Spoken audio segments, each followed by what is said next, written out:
Yeah, like I said, the whole purpose of this, listen, in no way, in no means are we trying to say that Jezebel was a saint. By no way are we trying to say that.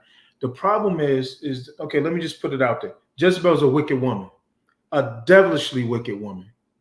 But with that being said, the understanding or the context of her wickedness is taken out of proportion to the standpoint we've allowed the perception of what we were taught about Jezebel over the years to come against dear sisters that are trying to bring edification in the kingdom, trying to bring help to their husbands, help to their brethren, etc. But because suffer not a woman to speak, or if it appears that a woman is challenging our so-called authority, etc., what happens is she's labeled Jezebel. So when you talk about actually bringing oneness in Israel, healing in Israel, it has to start with the perception of us as men to our sisters that are genuinely trying to. Now, there's some sisters out there that walk in that spirit. Let's just keep it a buck.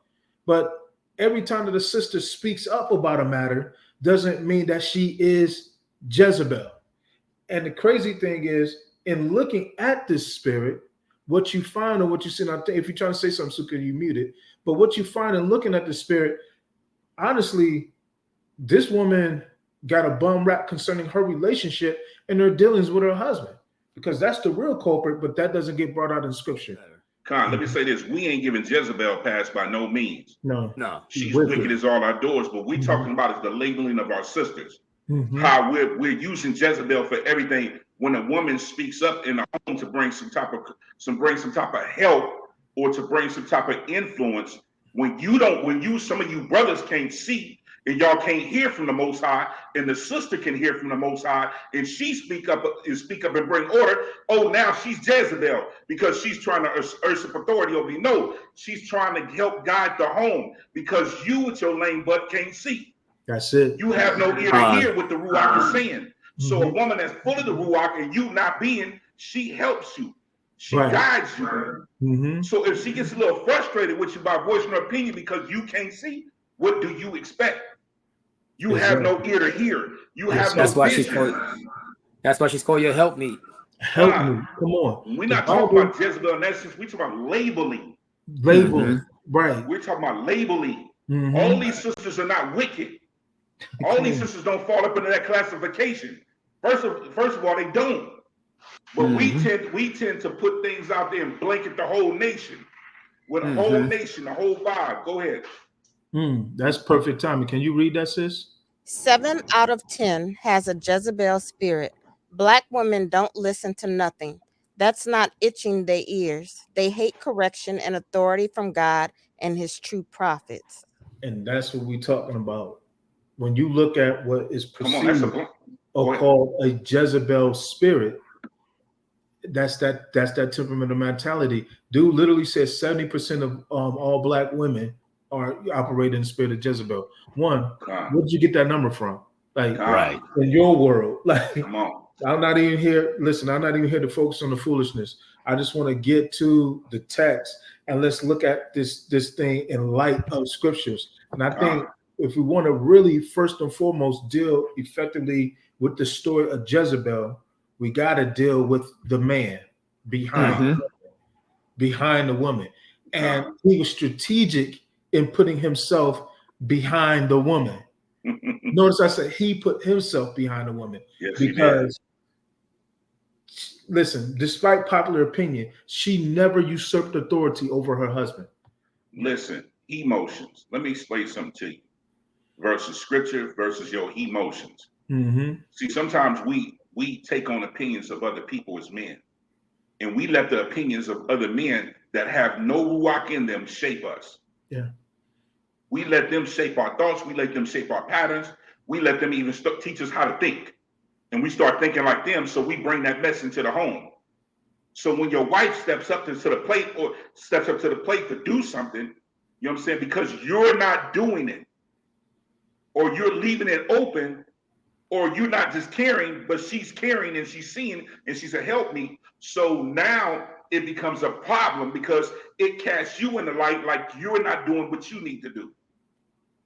So and that problem is this is what, oh, you a Jezebel, you trying to usurp them. Wait a minute, hold up.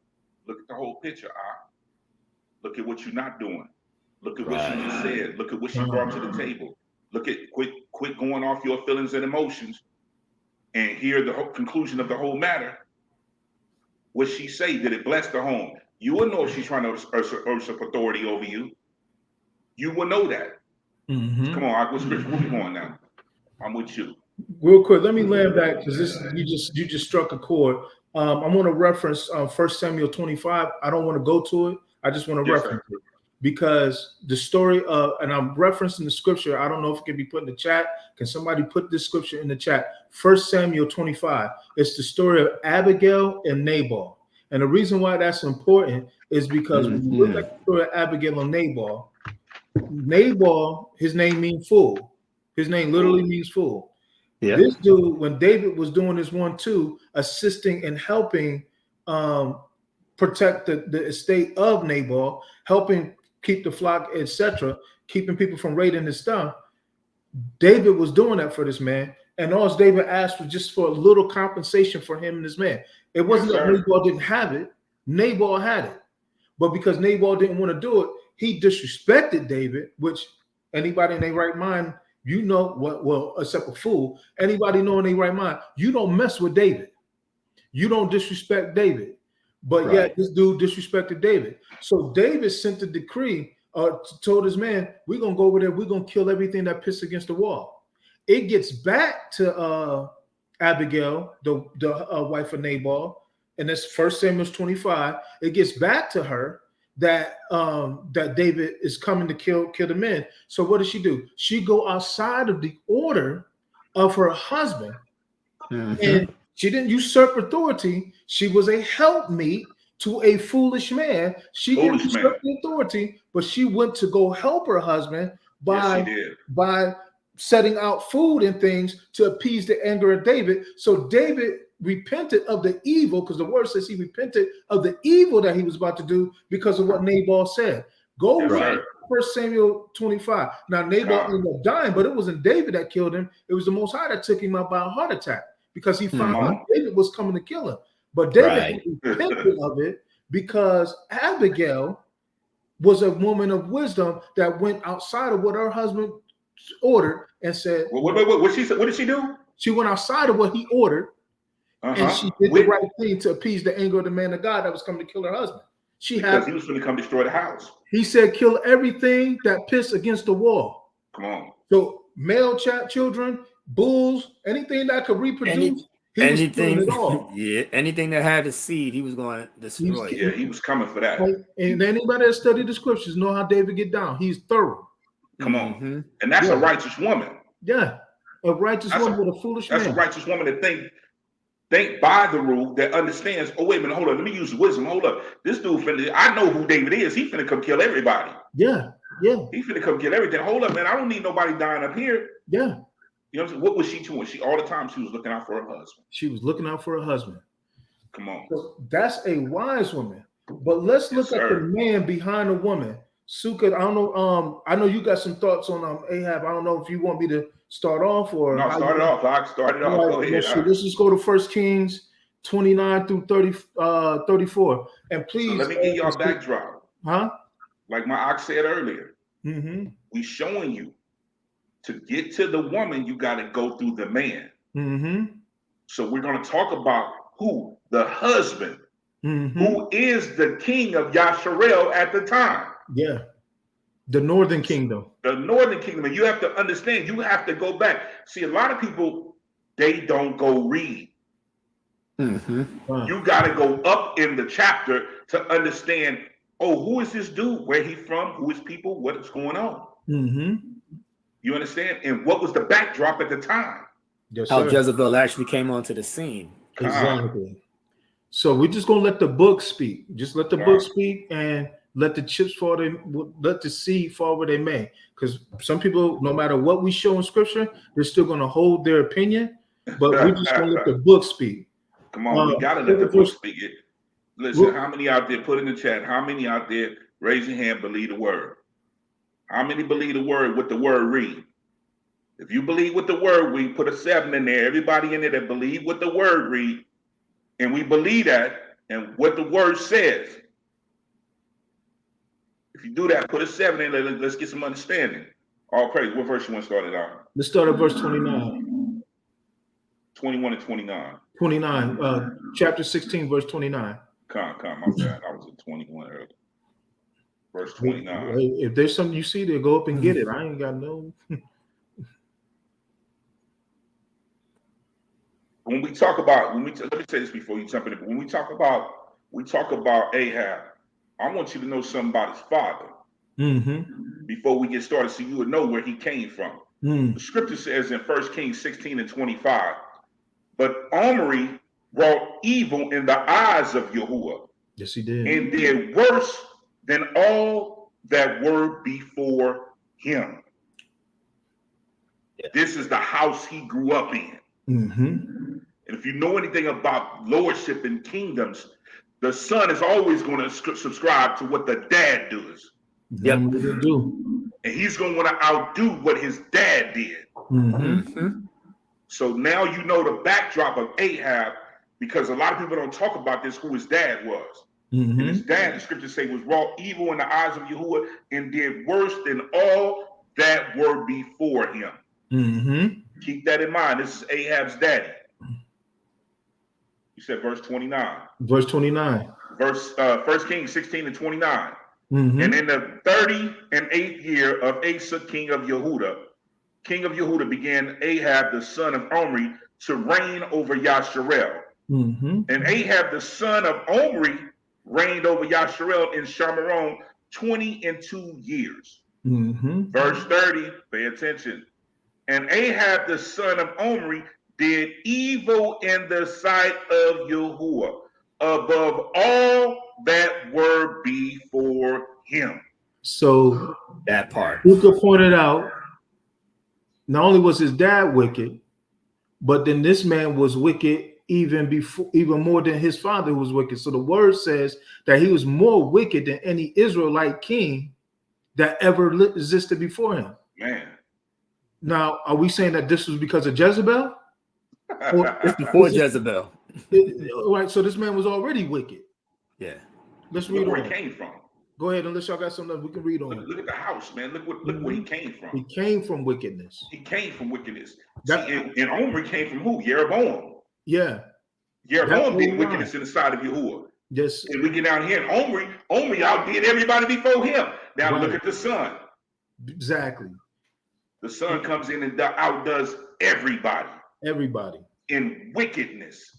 But yet still we turn and point to Jezebel, which we do, which she has her play. But we're sitting here not talking about this dude. Right. This dude was more wicked than anybody. That's right, sis. A wicked wife is given to the portion of a wicked mama. Sirach. That's right. Sirach all day, sis. Because you notice it wasn't a righteous woman given to him. Nope. He didn't pick a righteous woman. He didn't want a righteous woman. No, he didn't. That's why he went outside of the nation and found him a wicked woman. That's what we're talking about. Come on, Aki. That's what we're talking about. And that's what we do when we don't want to obey the law, statutes, and commandments of the Most High. We go get something that he don't want for us. Yeah. But we partner with something that ain't of Yah. Let me read this verse 31. No, don't skip verse 30. No, did we did 30? I thought we did 30. Did we do 30? Yeah, he did 30. He did 30. Okay, 31, Salaki. And it came, the verse 31, 1 Kings 16 and 31. And it came to pass as if it had been a light thing for him to walk in the sins of Jeroboam, the son of Nevat, that he took to be, listen what he said, he took to be his woman, Jezebel, the daughter of Baal, king of Zidon, and went and served Baal and worshiped him. So he voluntarily went now. So he didn't just pick any old woman from this kingdom, from this Canaanite kingdom. What we ain't even supposed to be joined to no Canaanites, but he didn't just pick any old woman. He picked royalty, kingship from that from there. It's like a power couple. He purposely went and sought this out. Yo, Jay-Z and Beyonce's. I thought the same thing. I want to say absolutely, absolutely. Come on, he we out here worshiping these deities because they look good. You know what I'm saying? But this dude right here was wicked. Jay-Z was already wicked before Beyonce. Yeah, exactly. He was already. There you go. Right. There you go. That's the truth. Come on. Verse 32. And he went and served Baal and worshiped him. Oh, now I got the right chick. Now I'm gonna go worship Baal. Right. Because it was already in him. It was in him to do this. He was already wicked. But we stop at we stop here. We don't even talk about him no more after this. We steady focus on Jezebel, not knowing who. You call my man Ahab a pimp. Yes. You called him a pimp. We're gonna get into that. I'm getting a little ahead of myself. We're gonna get into that because a lot of people don't look at the head. No. Jezebel has been the main focal point since I came out of Christianity. You don't even really hear about Ahab at all. You don't hear about Ahab at all. You hear about Jezebel, and that she usurped his authority, but they don't even really mention his name. Don't read the story. Go ahead. Let's get into it. Verse 32. And he reared up an altar for Baal in the house of Baal, which he had built in Shamaron. Who did it? Ahab. He did Ahab. He took it upon himself. He did that. Yes, and sir. Samaria was the capital city of Israel or the northern kingdom. So he purposely went out his way to establish that, and is still in the land, even though they were backsliding. He was still in the land. It was part of our land.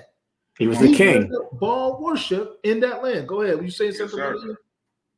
I said he was the king, so he went ahead and made a decree, and like you said, set up that altar, so he didn't have to travel to Sidon to go worship. He made his own altar, so he can go ahead and do his due right there in the land, defile the land himself. Right.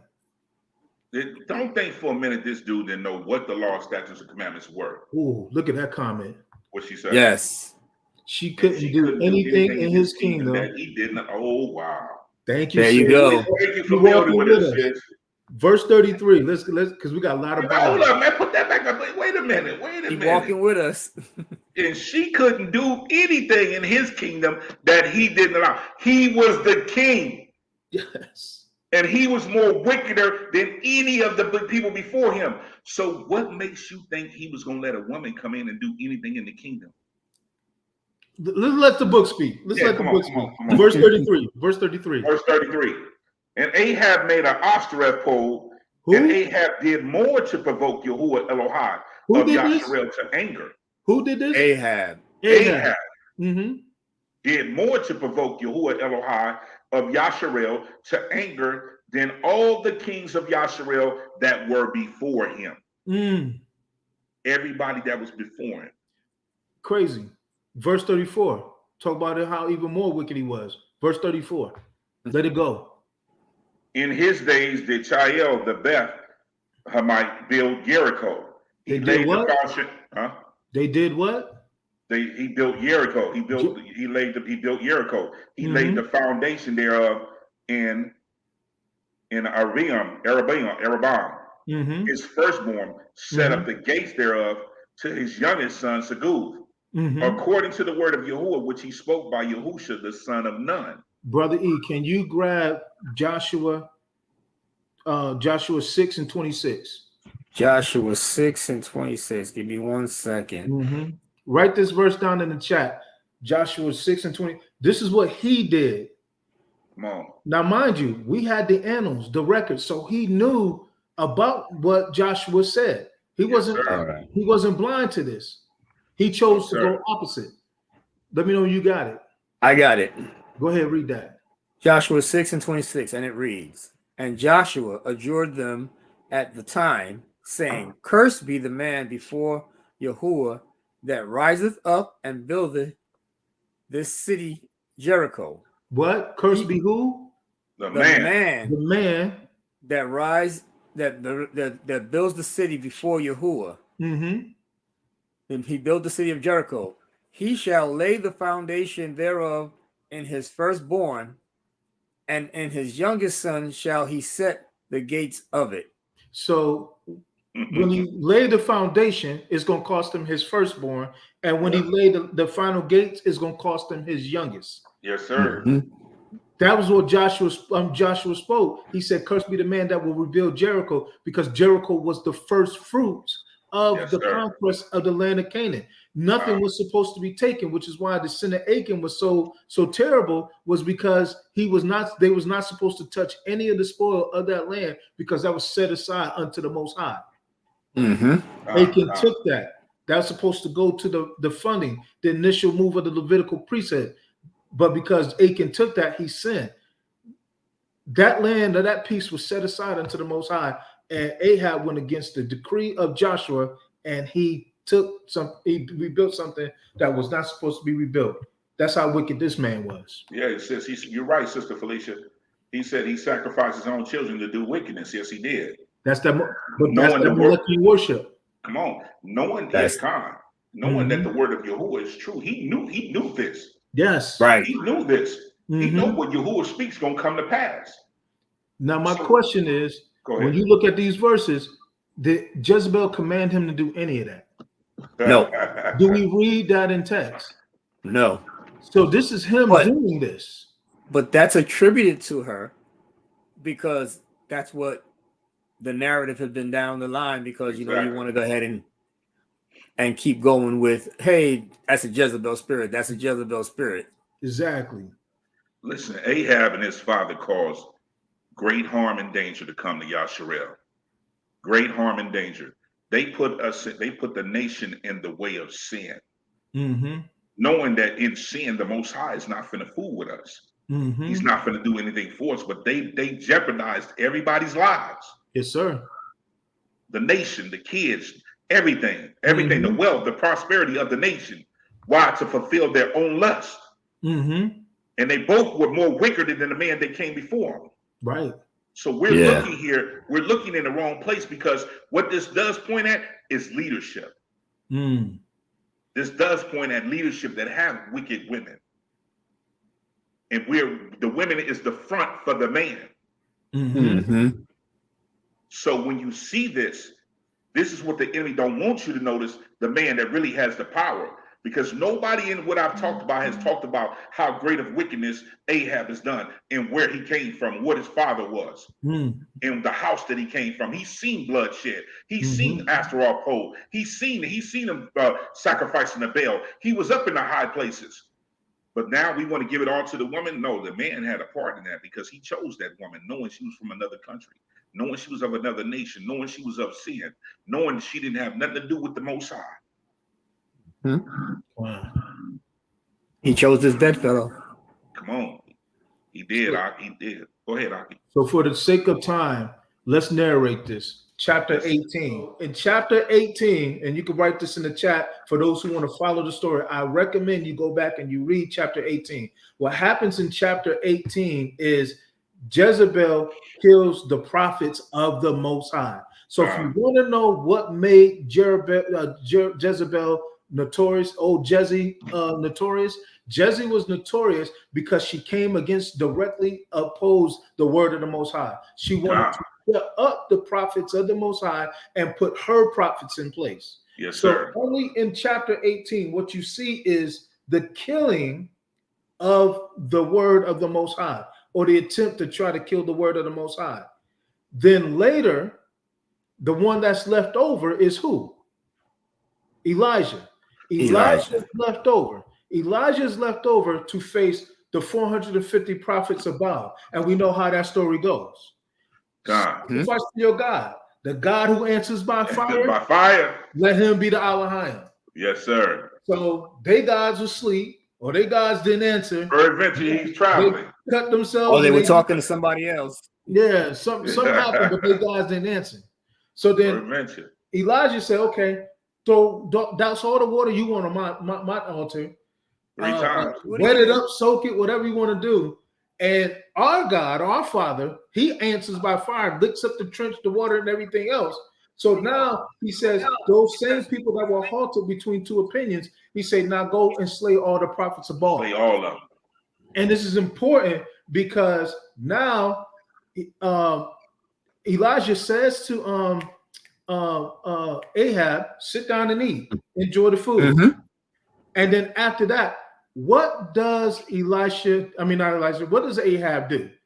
Go to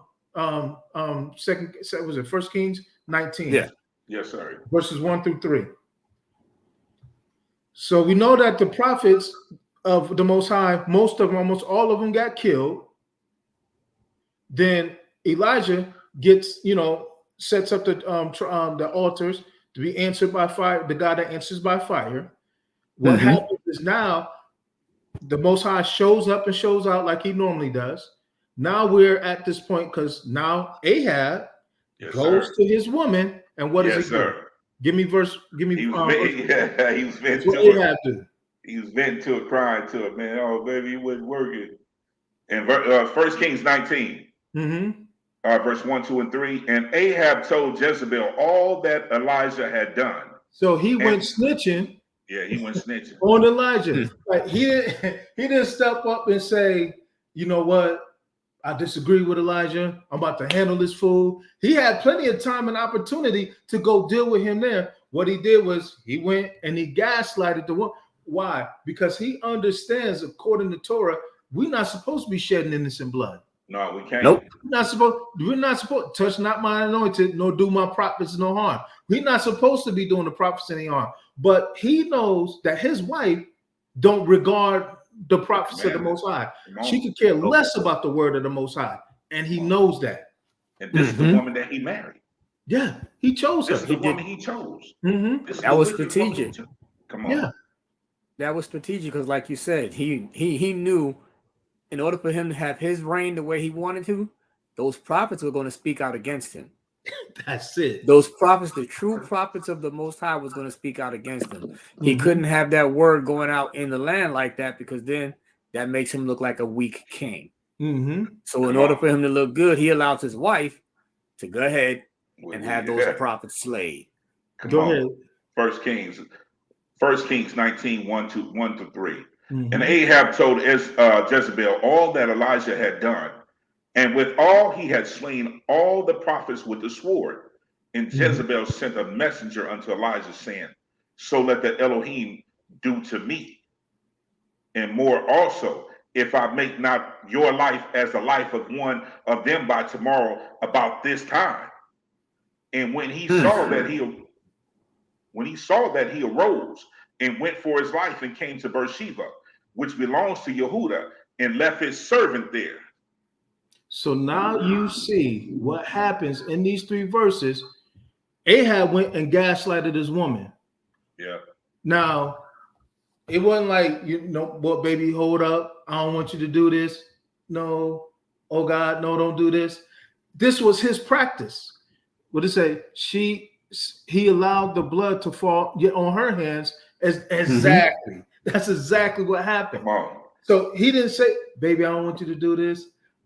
He didn't go back saying, wow, this was an act of the Most High. This was a miracle. Man, the God of my forefathers is real. He didn't go back saying any of that. He went back to her because he knows that she holds these practices there and there. Come on, man. He wants to continue in these practices. He's the one, according to what we just read in chapter 16, that set all of this up. Come on, now what? Go ahead. Because you know what's happening right here. Yeah. This is what a typical wife would do. Yes. That love her man. You got it. I'm gonna look out for my man. Right. This is where I want to walk with y'all on that. She listened to him, her being a ride or die, because that's what we call him today. That's my ride or die chick. She gonna hold me down no matter what. So what he do? He went and told his ride or die, babe. He went and slayed all our people. He He retaliated. Oh, right. Oh, he did what? I got something for him because I took care of all of his people before. So I'm going to show him. Send this message to him. Let him know that by this time tomorrow, he's going to be just like the ones that I had took care of before. That's it. Now that sound like a lot of women. But check this out. He knew who he chose. He knew who he chose, believe me. He knew what type of woman he had. But for us, a ride or die chick is good. You know, we want that ride or die chick. We want that woman to be in our corner at all times. So she was doing exactly what he chose her to do.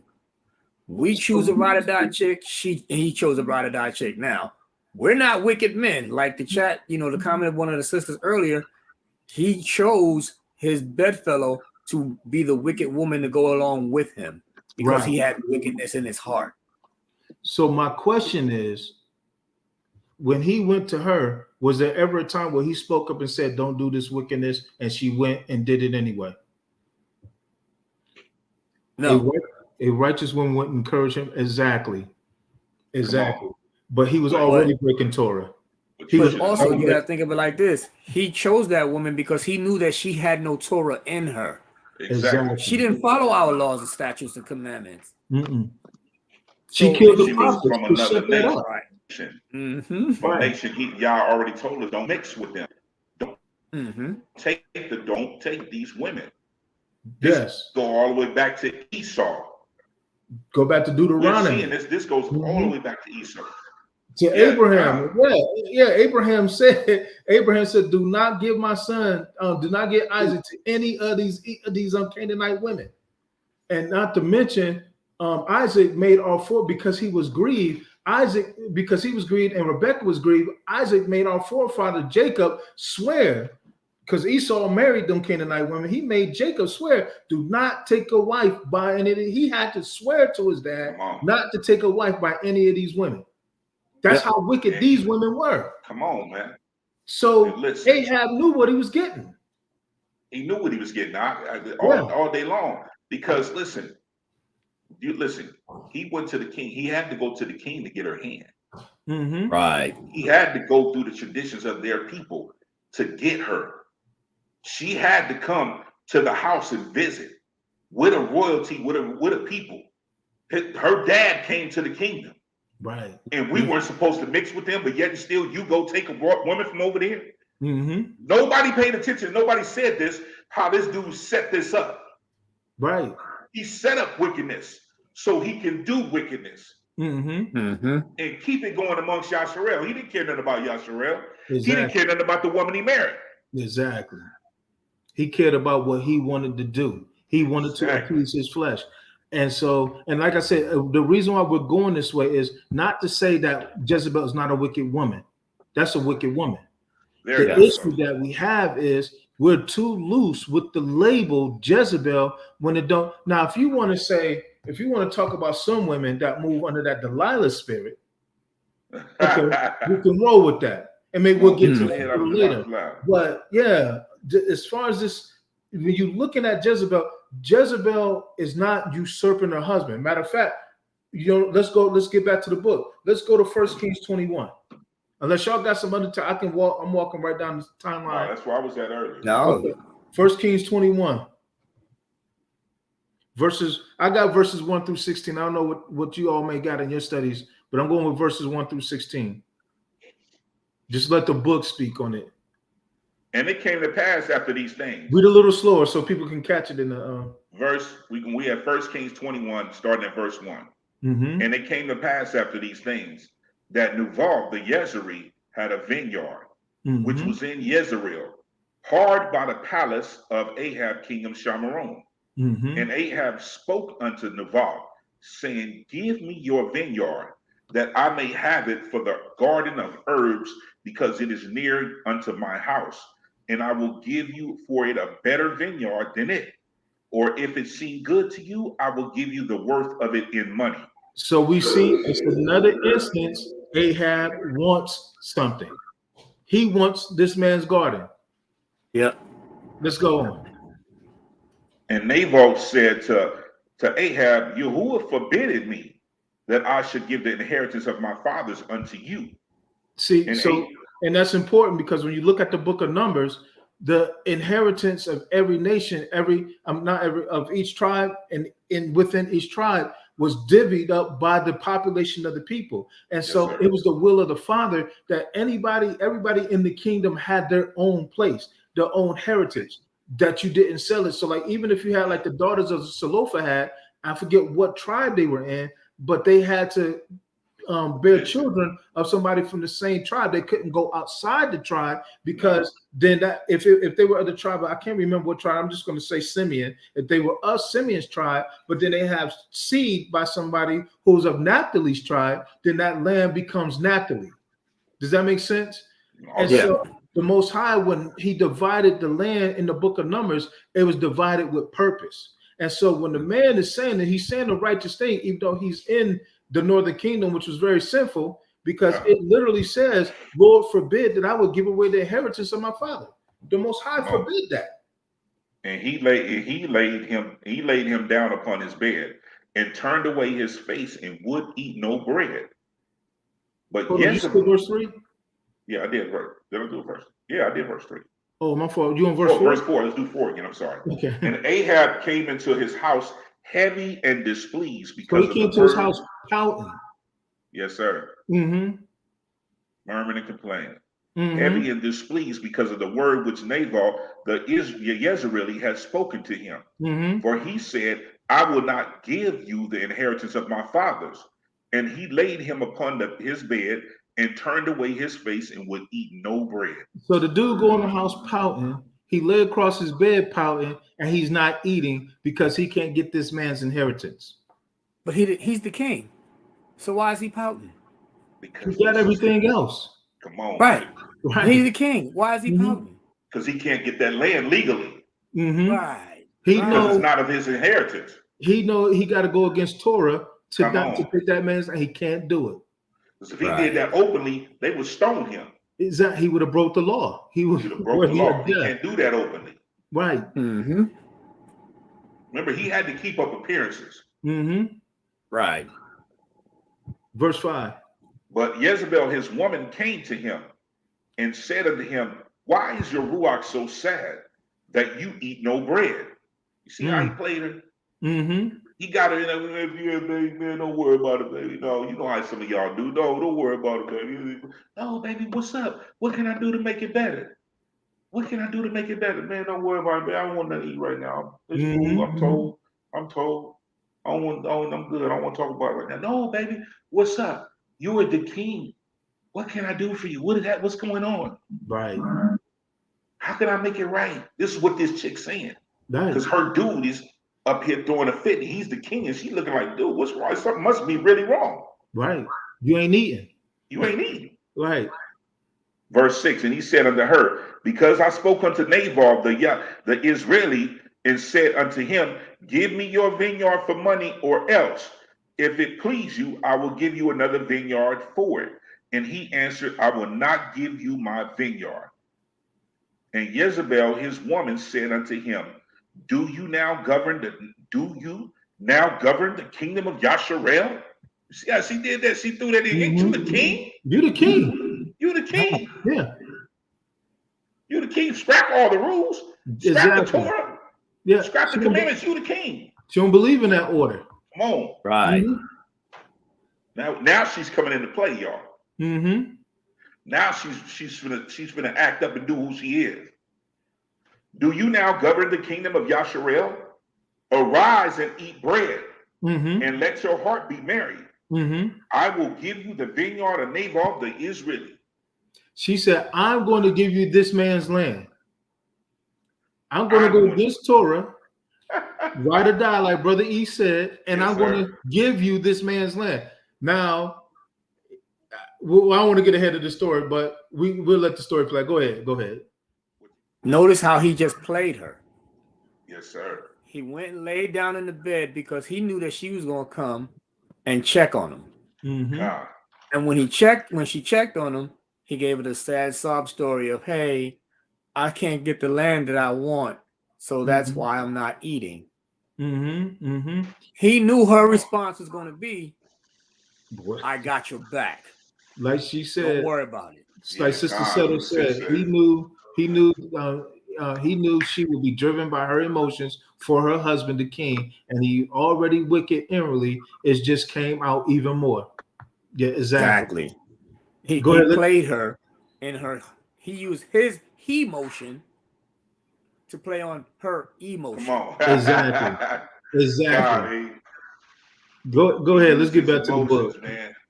Because he know if that woman really loved him, what she did, you know what I'm saying? And she's like, what's wrong, baby? No, baby, I got this. I'm a fix it. Ain't nobody gonna do my man like that. Ain't nobody gonna come up here. You the king. I'm gonna raise up for the king. Let's get back to the book. Come on, man. Let's get back to the book. Facts. Verse 7. And Isabel, his woman, said unto him, do you now govern the kingdom of Yasharel? Arise and eat bread, and let your heart be merry. I will give you the vineyard of Naval, the Israeli. So she wrote, verse 8, so she wrote Sephram in Ahab's name. Sephram meaning letters, for those that don't have a Sephram. She wrote letters, decrees in his name. Ahab's name. And sealed them with his seal. And sent the Sephram unto the elders and the nobles that were in the city dwelling with Nabal. And she wrote in the Sephram, saying, proclaim a fast, and set Nabal on high among the people, and set 2 men, sons of Belial, before him, Belial. Yep, sons of Belial meaning sons of wickedness, sons of evil. To bear witness against him, saying, you did blaspheme Elohim and the king, all lies, and then carry him out and stone him that he may die. And the men of the city, of his city, even the elders and the nobles who were the inhabitants in his city, did as Jezebel sent unto them. And it was written in the Sephram which she had sent unto them. They proclaimed a fast and set Navat on high among the people. And there came in 2 men, children of Belial, and sat before him. And the men of Belial witnessed against him. Now that's key. That's key. That's key. Because she do know about our Torah. What does Torah say? Out of her mouth are 2 or 3 witnesses. So she paid 2 witnesses to come up and witness against this innocent man. Go ahead, big brother. Yes, sir.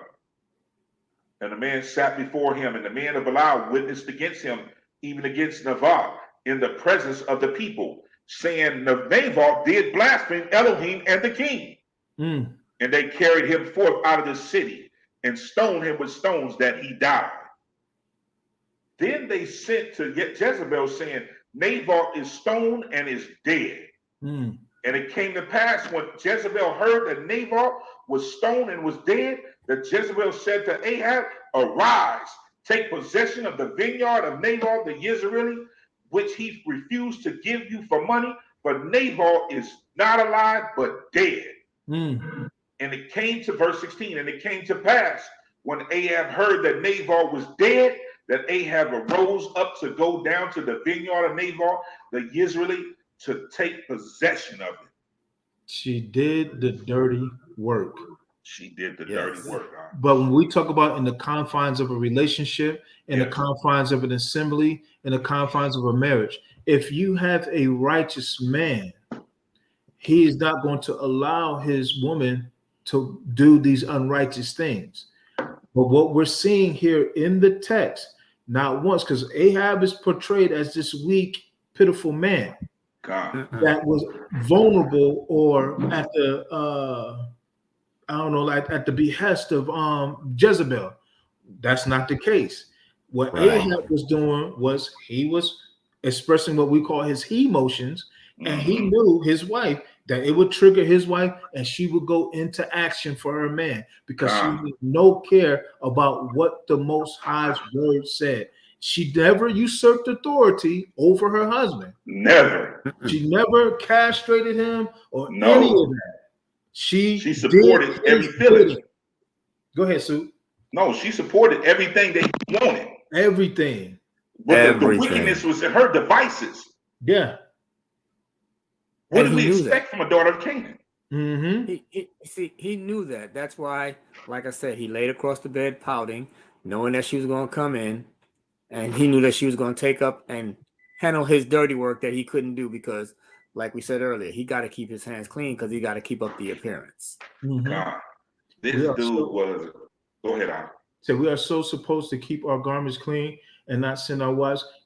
Right. As far as righteous men go, listen. My wife is not supposed to do my wickedness, And if whatever's in me to do as far as righteousness goes, if I can handle it, I'm going to take care of that. She's to be a helpmeet unto me. Listen, my wife is supposed to be, for lack of a better term, pregnant with my vision. And in her being pregnant with my vision, that's what makes her a suitable helpmeet. Your vision. My vision. And so what you're seeing with Ahab is this is his vision for his family. Come on. And so his wife was suitable for his vision. She's a wicked man. Why? Because somebody referenced Ecclesiasticus earlier. She's a wicked woman and she is with a wicked man. So they fit like a hand in glove. It wasn't this docile man over here not wanting to be wicked, and he was just forced to be wicked because he was with a wicked woman. No, that woman was supporting the wickedness of her husband. Never once did he usurp authority. Never once. Never once.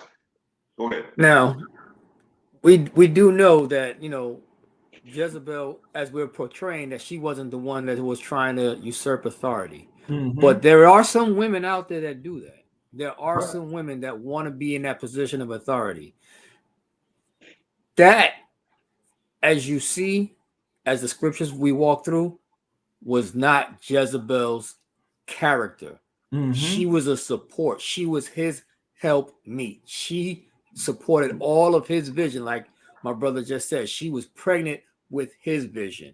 She didn't try to usurp authority. She didn't try to put on the pants. She just, whatever he said he needed done, she was that ride or die that made sure it happened. She's the one to do it. And remember, she already came prepackaged. She already came prepackaged against the commandments, against the law, statutes, commandments, against our Torah. He chose a woman that came prepackaged with hate against everything that the country stood for. Everything that the nation stood for, she was against. That's why she killed our prophets. That's why she wanted to install her prophets. You understand me? What? Because all this is going to support the wickedness of her husband. Absolutely. All what she's doing is to support her husband and to make his reign successful. She's helping this dude with wickedness. That's why it talks about that. When we talk about this woman, like y'all have been saying for the longest, she never came to usurp authority. She did everything that he was feeling. The only, you freezing, Suk. I don't know if you still okay. The only the authority that she wanted to usurp was the men of the Most High that was speaking the truth of the word. Let me go ahead and go to Revelation 2:20 and kind of just to bring this around the context and kind of get into some opposites of this example, because there's plenty of examples in the scriptures concerning righteous women that need to be reconciled, because we're too quick to label our daughters of Zion, our sisters, our Kotis, Jezebel, and we need to cut this out. But when we look at Revelation 2:20, it says, notwithstanding, he's talking to the church of Thyatira. Yes. Notwithstanding, I have a few things against thee, because thou suffers that woman Jezebel, which calleth herself a prophetess. So we have women out here that are calling themselves women of the Most High, but they speaking lies. They coming against the truth of the word. Me and Suka dealt with some, I'm not even gonna say her name, those that fellowship with us years ago, they know who we talking about. We're not cursed our marriages and everything. It was cursed our kids, the whole nine. Oh man, trying to curse my son, all that. Told her, you marked. I had to go and shut her down. But when you talk about, it says, notwithstanding, I have a few things against you, because thou suffers that woman Jezebel, which calleth herself a prophetess, to teach and to seduce my servants to commit fornication, or operate in orgies, sexual debauchery, all of these other stuff that was going on in the church during that time, or in the called out assemblies during that time. It says to commit fornication and to eat meats, or things sacrificed to idols. So these do exist. Call them witches, whatever you want to call them. They blur the line. They come against the word of the Most High, and they don't necessarily have to be female, because we know some dudes that do that. Yes, sir. Right. If the word in your house is do this, that, and the third, and they come and they speaking opposite of the word of the house, that's a Jezebel spirit. It can be a male or a female that's operating in this spirit. A lot of times, based on the graphic that our sister put up, our producer extraordinaire put up earlier. She posted that graphic. Dude said 7 out of 10 women operate in that spirit. That's a lie. But for it is a lie. They do exist. This is what Yahushua was talking about in Revelation 2 and 20. They exist. Now, one thing I want to point out in all the scriptures that we talked about, when people quickly label a female a Jezebel because, you know, not just the usurping of the authority, but because she dresses provocatively or she's doing anything like that. That's why I said this Jezebel label is a catch-all label for anything that somebody doesn't like what a female does. She has that Jezebel spirit because, oh, look at how she's dressed. She has that Jezebel spirit, but look at how she acts. Look at how she walks. Look at how she's carrying herself. She's got all these children out of wedlock. She's got a Jezebel spirit. Now, in all the scriptures that we've read, you can read it for yourself. Not one time did it say Jezebel had a spirit of promiscuity. She never said she cheated on her husband. No, never she was said she was a prostitute. No, but I was saying it never said that she was. She worshiped never said she was a prostitute. That never said that she did any of those things that that would cause her to be, the catch-all phrase for women because everybody they don't like how a woman's operating.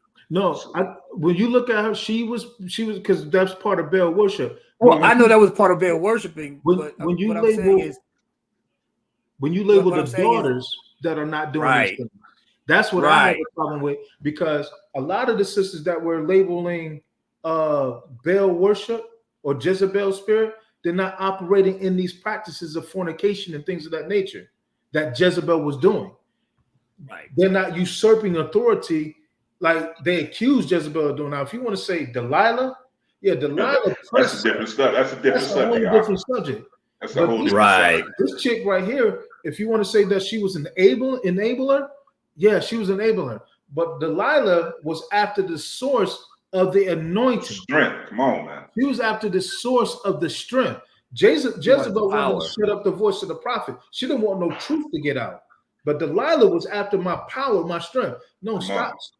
How can I get you disconnected from your God? Salaki, she was one that had she mesmerized my man. She had him captivated. Remember, he was already going in unto her. So it was a soul tie already formed. So what she was using was that soul tie, and she was manipulating his feelings and emotions, having him up and down, because all the while she was really for her country, because she knew this woman Delilah was on assignment to Samson, because she was all the time wanting to kill him and kill the power of what? Yasharel. Read that comment, Sue, if you can see it. A lot of that mindset comes from the woman caught in the act of adultery. Hyper focusing on the woman's part is in a sin that took both a man and a woman. Exactly.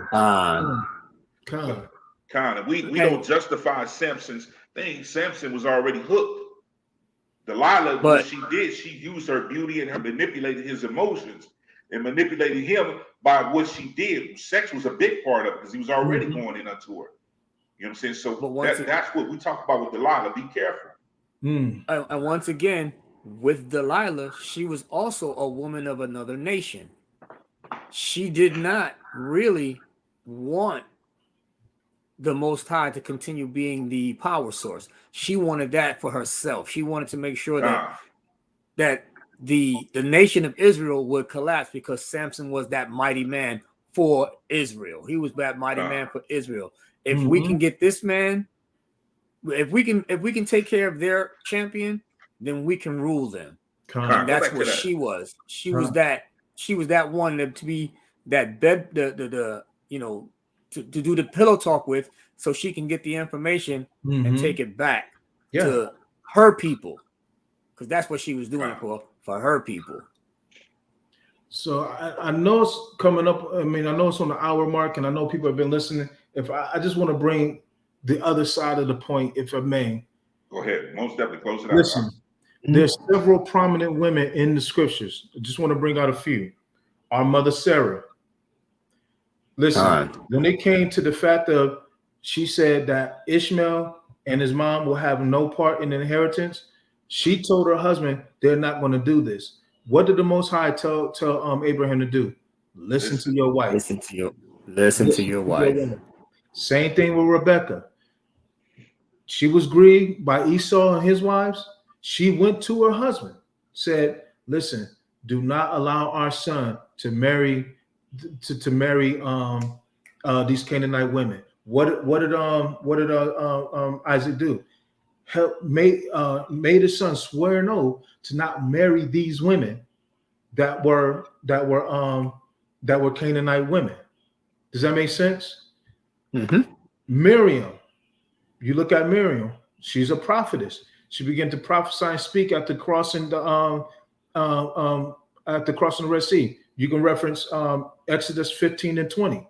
We're talking because the brothers is quick to say, "Suffer not a woman to preach or speak or teach," or "You need to be quiet." But the scriptures are full of women who were giving their husband wise counsel, and wise counsel or giving you instruction at the opposition of sometimes as men we don't make sound decisions. A wise counsel, it helps us get right back on track because she knows she's praying for you. She knows where the Most High is taking you because this is what you all commune with and talk about. That's why the word says a threefold cord is not easily broken. She's meeting you at the Most High. You're at the Most High. And the Most High is in the middle. Your woman, as she's led by the Spirit, is keeping you on track. Another woman, Deborah, Judges 4 and 4. That was a woman of God. Huldah. She was part of the council in Kings and 2 Kings. Huldah was a prophetess, part of the council in 2 Kings. Nehodiah, Nehemiah 6 and 14. Also, I think when you look at Isaiah 8 and 3, the wife of Isaiah the prophet, his wife was a prophetess. That's in Isaiah 8 chapter. Anna the prophetess, referenced in Luke chapter 2, 36 through 38. Phoebe, under Paul, because everybody want to quote Paul, but Paul had some women that were in leadership. In the book of Romans 16 verses 1 to 2, Priscilla was the wife of the killer, but she was serving in ministry and mentioned prominently in Acts 18 verses 18 through 26. And then also you look at Lois and Eunice, and we can relate to this, especially Moray, because his grandmother and his mother shaped Moray's life. Well, you see this played out in 2 Timothy verses 1 and 5, not to mention Judah, for those that ascribe to the Apocrypha. Judah, that woman went down and killed the dude that was leading a mass army against people. So people be wanting to shut the women up, but the book prominently has women that are moving in power. Yediah and Sing, I can't pronounce the name, but when you reference Philippians 4 verses 2 to 3, you see text, because people suffer not a woman to preach. That's Jezebel. That's not Jezebel. So stop lying on our sisters, fellas. Receive the wisdom. The Bible talks about wisdom as in the female conjugate. And I know that the word wisdom is a female conjugate, but it refers to as her. The word says we're incomplete in and of ourselves. Let our sisters come back and help complete us. Let me say this out. Yes, sir. A lot of that comes with their own insecurity. That comes in not being stable as a man of who you are. That comes in not being prepared by your father, your natural father, and the Ruach HaKodesh, and Abba, sitting with Abba. That's because good. When you sit with Abba, he's going to teach you about the woman you got. He's going to teach you how to build her, to make her. If she sits at the feet of Abba, she's going to know how to take care of you.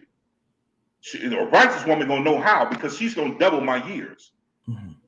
See, the problem is we got too many people that know the word but don't have the Ruach, and we picking stuff by our flesh. We picking stuff by our emotions, how it feels, how it goes. Then when you wake up a year later, it's not how you feel, because y'all didn't purpose it, he didn't put it together. So now you're dealing with something. So if a man doesn't take this word on and takes time to spend with the Most High, he won't know what he's getting into. He'll just take anything. He'll take Jezebel not even knowing that he has a woman that wants to usurp authority over her, wants to speak and control. But then you have a tender woman, and then you not knowing the scripture, and you listen to somebody that don't know nothing, that's putting something in you against the woman that's trying to help you. Do you know the difference, my brothers? Do you really know the difference? Go ahead, brother E. One woman that he didn't mention also, you have Esther. She saved the kingdom. She saved the kingdom. So without Esther being in a position of authority to speak up and say, hey, these are my people, suffer not that they be destroyed, Israel as a nation would have been gone, because they were casting lots to see who was going to get the spoils from what was going to be left over. Like my brothers were basically bringing out, we have to stop throwing a catch-all label on our women and using it to tear them down. We're supposed to be building together. We're supposed to walk together.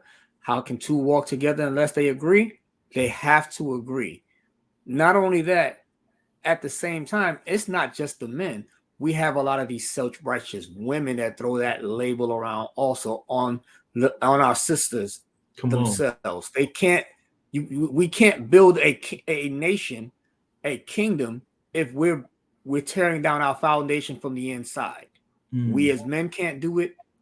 Our women can't do it to other women also. So this is where we come from. We want this nation to be strong from the foundations, from the inside. We walk together. So if we're all building each other, which is the second great commandment that Hamashiach said, love your brother as you love yourself.